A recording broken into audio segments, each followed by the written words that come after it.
Hello everybody, I'm Ukulele J with Vintage Ryan, and today we're here with episode number 8, and we have got a real special instrument that you will probably not see very often. So Ryan, let's talk about the big name, the big K brand that we hear so much of, Kamaka. Yes, thank you. This is the Kamaka Pineapple, and this is really the original Kamaka Pineapple that people look to out there. That this is a very iconic instrument, and a lot of times in advertisements and things, and even old advertisements, this is the ukulele you see out there. Yeah, this is the Kamaka Pineapple. Yes. So this is a 1920s pineapple, so it's on the earlier side. Now, these are not terribly... they made a lot of these.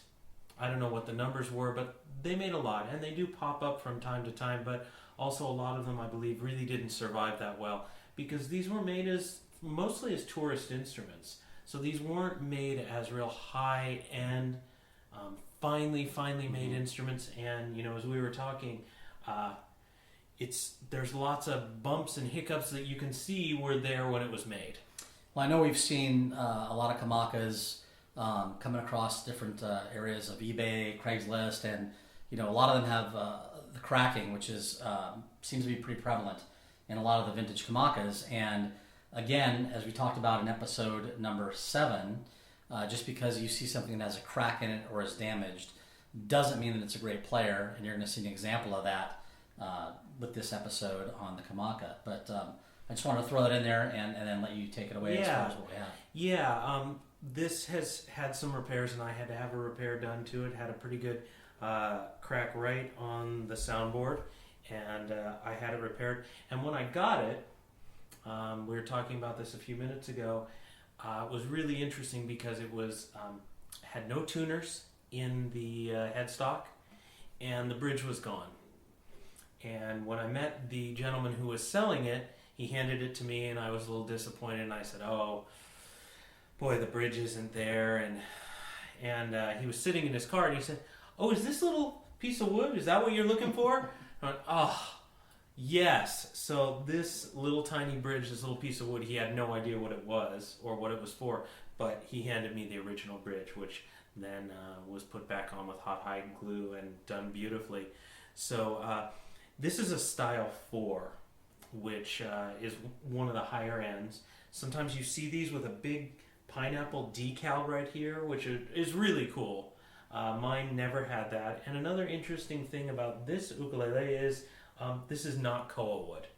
All right, looks like mahogany. It is mahogany, and so it doesn't make it, I think, more valuable. It makes it a little rarer that, in general, Kamaka wasn't building a lot of mahogany instruments at this time, but they pop up from time to time. You actually talked to Kamaka, right? You put a call in. No, well, I talked to Casey Kamaka in person at a uke festival, and he said, yeah, he couldn't have been nicer, and he said, yeah, I've seen a few of those. My grandfather must have got some real long-grain mahogany, and I didn't have the uke in my hands at the moment, and he knew exactly what I was talking about. And he said, yeah, it's a real long-grain mahogany, which, as you can see here, is really true. It doesn't look the same as a, like Martin mahogany, right, or Favila or some of those. It's a very interesting mahogany, and it's an all mahogany instrument. The headstock decal is fabulous, and we'll get a photo of that. But it's perfect. Really, looks brand new. It looks brand new. It's great. Yeah, I absolutely love it. So what I chose to do, because when I talked to Kamaka on the phone about having repairs done, they said they don't replace wood peg tuners with, when it had wood pegs originally, they don't replace those. They just put modern tuners in. So for me, being a vintage ukulele, just absolute fanatic, really, I try to bring vintage ukuleles back to as original as possible, as opposed to modifying them. That's what I believe, that we preserve these instruments. So it now has wood pegs, which our friend luthier John installed, and we went with rosewood pegs, which look really good. Awesome. They really complement. They're beautiful pegs, and they work beautifully. And so this is how pretty close to how this instrument looked originally. And the thing that's really cool is the binding on this.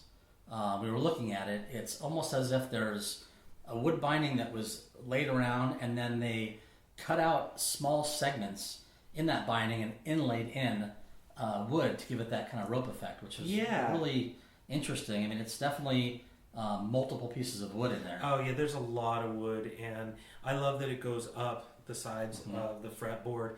It's got actually relatively thick frets. The gauge of the wire is pretty thick. These are bar frets, and they are brass, which I don't think I have other instruments this old that have brass frets. They're fine. They work great. They're relatively flat. If you can see they're not very crowned on the top. They're flat. They're definitely thick frets. Yeah, they are thick frets. It's got some fretboard markers which aren't particularly even. We were kind of laughing about that.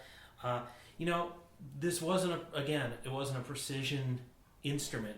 When you look at the heel cap, it leans to the right here a little bit, and that's okay. It doesn't necessarily mean that the sound or the playability is impacted at all. The other thing is, if you can see this, the fretboard or the neck is very narrow. It's extremely narrow. It's the narrowest neck that I have on any instrument, and I didn't know how much I'd like it. Plays great. Also, there is no saddle on the bridge. Yeah, it's a really curious thing. At this time, Kamaka was not putting a saddle into their bridge.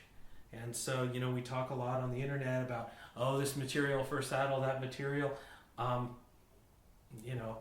the sound without a saddle is as good as anything with a saddle. So it sounds pretty darn good. Go figure. But. And, the benefit you get with a Kamaka or a pineapple in general, because lots of people are making pineapples now. And, for people who might not know, pineapple came originally from Kamaka. They patented this design, and some of them come hand painted as in a pineapple shape. And if you can get a hold of one of those are worth big money. They have one at Kamaka's factory, the first one. It's pretty special. I think we spoke about this before, and I've talked about this on some other reviews with some more modern instruments like the Tiny Tenor from Romero Creations, and that body shape, which is reminiscent of a pineapple. It's not, and that's not the intent, but it has that shape, although it's much wider at the bow. Right.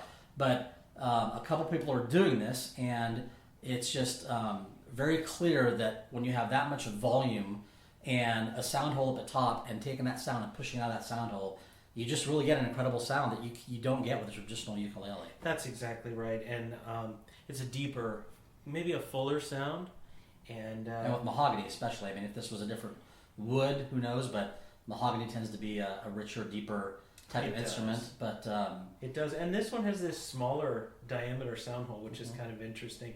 This is a great instrument, even though it's kind of almost like very poorly built compared to like a Martin built the same year, which is a beautifully refined and well crafted instrument. This is not in the league as far as the quality of build, even close, and yet plays great. And this was made in Honolulu in the 20s at some point. So this one has survived pretty darn well, and it sits well with my others. Great. Well, let's get a sound sample and check this bad boy out, because it is really a special piece.